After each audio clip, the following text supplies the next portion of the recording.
Coming up in Live at 8, nationals drove their views over the 2022-2023 budget. Women leaders express concern over negative sentiments against President Museveni's health status. This and much more in Live at 8.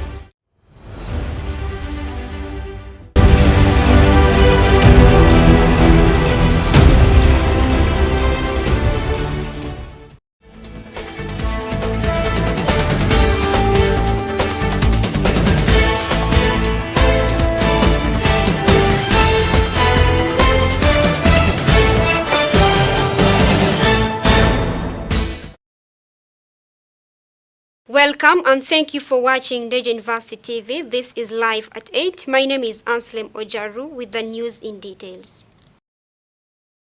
For every financial year, the State Minister in charge of Finance, Planning and Economic Development on behalf of President and the government presents the reading of the estimation of the revenue and expenditure at the national level to the state. Now, in respect to this responsibility, Honorable Matiaka Saija today the 15th of June, at Kolo Independence Grounds, carried out his responsibility. Let's take a look at that. Provision of quality seedlings, pesticides, fertilizers, storage, and marketing in the agro-industrialization value chain in order to increase agricultural production and productivity. 7. Rapid development of oil and gas production, specifically the construction of the East African crude oil pipeline and the national oil refinery. 8. Expansion of our skilled labor force to meet the demand of a diversified economy, especially industrial skills. 9. Mitigation of the negative impact of climate change on the economy and our livelihoods. 10. Implementation of the Greater Kampala Metropolitan Infrastructure Development Master Plan.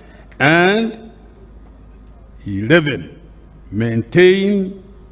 Maintenance of peace and security of persons and property are the bedrock on which the above are based for. Peace, security, freedom. Madam Speaker, as a result of these interventions, Uganda's economy is projected to grow at 6% in financial year 23-24. Can I repeat the other thing? You see what I was telling you? Over the next 5 years, the economy is projected to grow at an average of 6.5% to 7% per year.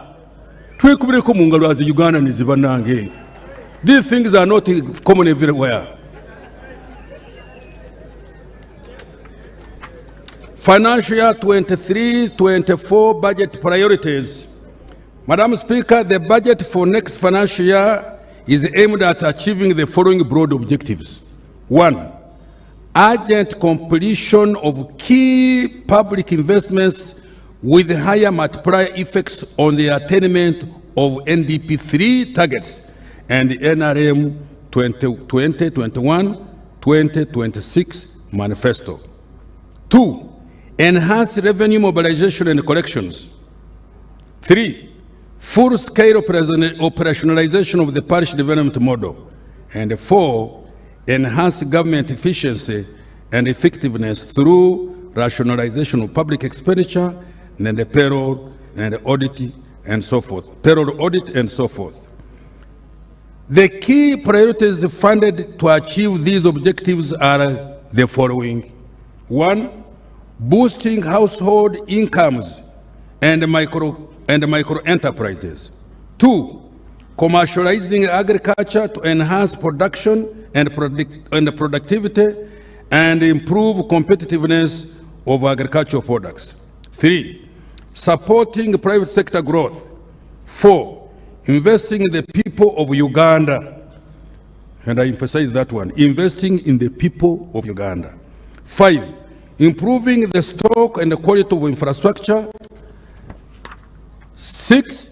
Expediting implementation of strategic interventions in innovation, research and development, and the mineral, oil, and the gas industry. Madam Speaker, in order to effectively implement these strategic priorities, the government shall ensure peace and security, good governance, the rule of law as the bedrock for economic activities.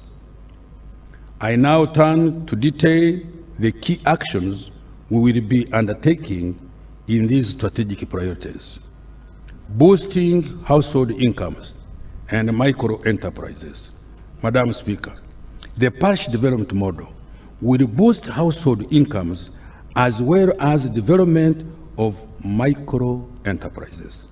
Since the launch of the PDM in February 2022, a total of shillings 590.2 billion has been disbursed to all the 10,459 parishes nationwide, translating into shillings 50 million per parish. The balance will be disbursed by end of this month. Next financial year, the parish development model has been allocated 1.1 trillion Uganda shillings. Thank you very much, Henry Mugwanya, for that story. Now proceeding from the reading of the national budget, Ugandan nationals react on how best the relevance of the estimated national revenue expenditure this financial year would be best achieved as far as different sectors in the government are concerned. Let's have more on that. The Ministry of Finance, Planning and Economic Development of the Republic of Uganda under Cabinet Minister Matia Kasaija has presented and read the national budget of the year 2023-2024 today on the 15th of June 2023 at Kololo Ceremonial Grounds.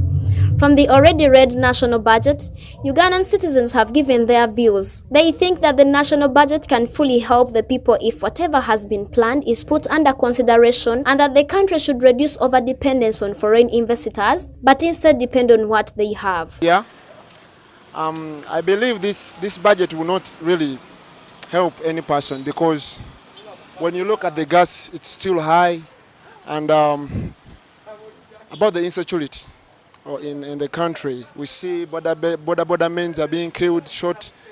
Just when you are driving along the road in the traffic, and by accident you knock someone's car because he has a gun, he just comes out and shoots you. That it does not mean that because that man is not paid well. Just the way people behave, guns are everywhere. You know, I was told by my parents that back in the days of Amin, days of Obote, guns were not everywhere.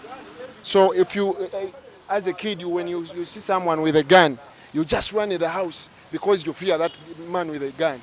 You believe once he comes, he can shoot you out. So I believe it's not about salary increase, but they should find a way on how to handle firearms. And another thing, I believe everyone should take care of himself, because no one is going to take care of your family, no one is going to take care of your children, of your business. What you have to do is to believe in God, pray every day, and believe that He can make a way where there seems to be no way. Road maintenance, reduction of taxes, especially on fuel and electricity, are the most common points of emphasis from Ugandans. I expect a lot of emphasis to be placed on road maintenance and upkeep on most of the new roads that we have, because we see many accidents coming as a result of bad driving, as they say, but as a root cause of bad roads, especially potholes. You find a border rider trying to dodge a pothole, accidentally knocks a girl, a child, and we lost many. So I think they should put power on that. National budget nsubiramu ekinene nnyo katugeze nga ffe abasuubuzi nsubira government naffe okutukendeereza ku musoro nga nze for instance atunda gaasi omusoro okutukendeereza ku musoro ne gaasi ne ba client baffe tusobole okubaguza ku bbeeyi ya wansi. Emyaka ng'ebiri emabega covid yatunyiga nnyo gas ne bamuteeka waguru amafuta ne bagateeka waguru embeera kale netuuka okutunyiga era n'essaawa zino amafuta tabana gakendeeza gas tabana gikendeeza naye nsuubira budget eno egenda kusomerwa olwaleero bagenda kutukendeereza ku misoro at least embeera yaffe ya bulijjo tusobole okweyagala. Others, however, think that the reading of the national budget won't help at all. The national budget of the Republic of Uganda is read every year to give accountability of the national revenue and expenditure. Annette Nakasozi, live at 8. The National Women's Council has expressed concern over the negative sentiments about the health status of President Yoweri Kaguta Museveni. Having tested positive for COVID-19, the president has been in isolation at Nakasero Lodge since last week. Let's take a look at that. Addressing journalists on Wednesday, the chairperson of the National Women's Council, Farida Chimbawa, said it was unfortunate to see some leaders declare to their supporters that the president is faking his illness. Ms. Chimbawa made the remarks shortly after delivering a banner with a picture of President Museveni containing quick recovery messages and prayers at the entrance of Nakasero State Lodge. Comes out he's faking because he signed. What is wrong with signing? Nobody forced him to sign. He signed, and what he did is what Ugandans wanted. That is what Parliament decided. And members of Parliament are representing us, the people who voted them into power. So I was really touched when I heard the Lord Mayor say that, because this is serious. So in all the years, President against sick leave. The former chairperson of St. Valley Kudembe Market, Susan Kushabe, said it is important for all Ugandans to stand together in praying for the president for quick recovery because as a chosen leader, the country still needs him to secure the future. We are here to say, to stand with the countrymen, to ask God to heal our president. So we, as market fraternity, because he has done a lot to us.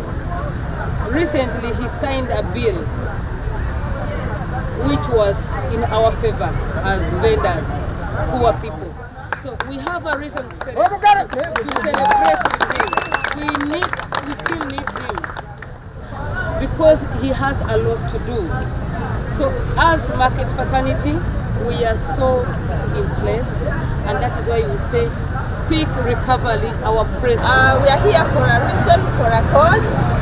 We've come to pray for our dear president. We've been praying. We are asking for a quick recovery.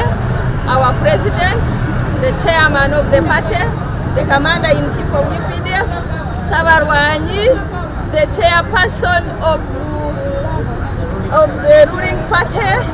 We really pray for you. We pray for Musei. We really support you. Thanks for being the champion of the affirmative action. As women, we are so happy and very proud. Thank you for making us equal with men. Thank you for promoting the gender equality. Thank you for being behind us. In his latest statement on Tuesday, the president said since Sunday he has been busy doing paperwork that would have gone out of self-confinement, but when they checked on Sunday, he was still positive. The president has for the past 3 years been strict on observance of COVID-19 guidelines, including putting on masks at all times and COVID-19 tests for his visitors. ANSLEM OJARU, live at 8.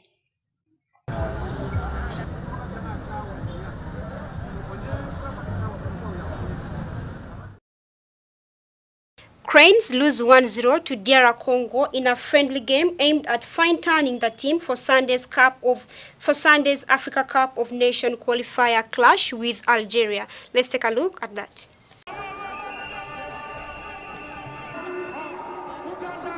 Sebastian Disabre's DR Congo revealed more work to coach Mitchell's Uganda Cranes in an international friendly. The Cranes lost 1 in a game played at Japoma Stadium in Cameroon. Theo Bagonda scored from the spot in the 26th minute for the game's only goal after an handball by Khalid Lualiwa, and Cranes couldn't find a way back even with numerous substitutions made in the second half. Milton Kalisa, Moses Waswa, Travis Mutiaba, Richard Basangwa and Siraj Sentamu all came in off the bench. The Cranes head coach Mitchell believes that yesterday's game started on a wrong foot, and he also said that the penalty was not supposed to be there, having in mind that the player was falling down and couldn't control his movement while going down. He went ahead and disclosed that they had the biggest chance of first half from the corner kick that had come. Cranes conceded from a penalty. In the second half, Cranes changed the approach, understanding that the opponent is building with a box of 2 defenders and 2 defensive midfielders and are putting fullbacks high up the field, and decided to put players that could exactly hold the ball better, like Basangwa, who created unbelievable chances but were not converted. The game saw a minute of silence observed just before kickoff in remembrance of the fallen former Cranes midfielder Willie Chambade, who passed on recently. Uganda's head coach Milton Mucho also released Joseph Ochaya and Gavin Kizito. The duo suffered injuries and missed the Uganda Cranes' 1 loss against DR Congo in a friendly, and will not recover on time for Sunday's AFCON qualifier against Algeria. Coach Mitchell hopes to correct mistakes from the friendly ahead of Sunday's AFCON qualifier against Algeria. Alan Gamoli, ANSLEM OJARU, live at 8.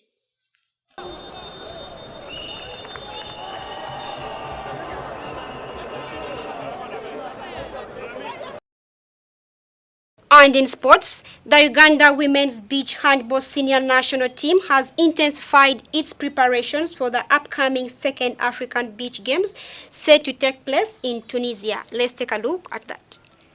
As far as our campaign, we started our campaign earlier on 14th of May with the non-residential training, and later we joined the residential training on 11th of June, and currently we are taking it on with the residential training. The response is good because physically, psychologically, actually they are giving up what is required from them. As actually our opponents are,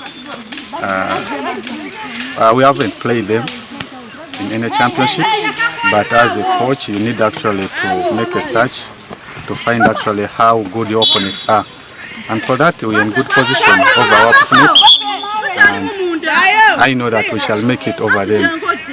She's good, she's a leader, and who is kind of somebody who is responsible and can command the team to the best.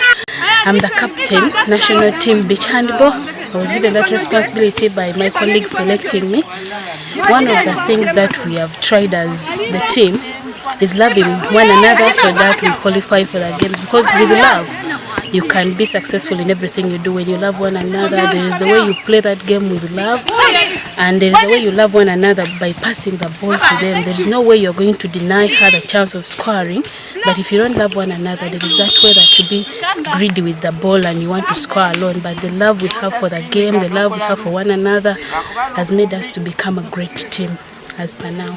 And I feel great. I feel happy to be the captain. I feel happy to lead the team at the continental level. As I was given the leadership of being a captain, it has given me a lot of courage to work hard so that we do it more and more to become the best of the best. As per now, even the team is very good. I don't know how the coach is going to select, because we are 15, but the coach only needs 10. But all of us, we are good. I feel grateful to be among the players who are summoned on the national team, and hopefully we are looking forward that we will make it where we are going in the African Championship, to the best teams that will qualify for World Beach Handball Games. The camp is okay, is all right. We are feeling good. We are training as a team. We are being helped out by the coach. He's helping us so much in training. He's giving us tactics that we didn't have in the first place. But as per now, if you look at the players, we've all improved on our play. For some of us, we came when we have little knowledge about the game. But as per now, as you've seen the players, we are all good to go. Thank you very much for watching. That has been Live at 8. My name is ANSLEM OJARU. See you next time.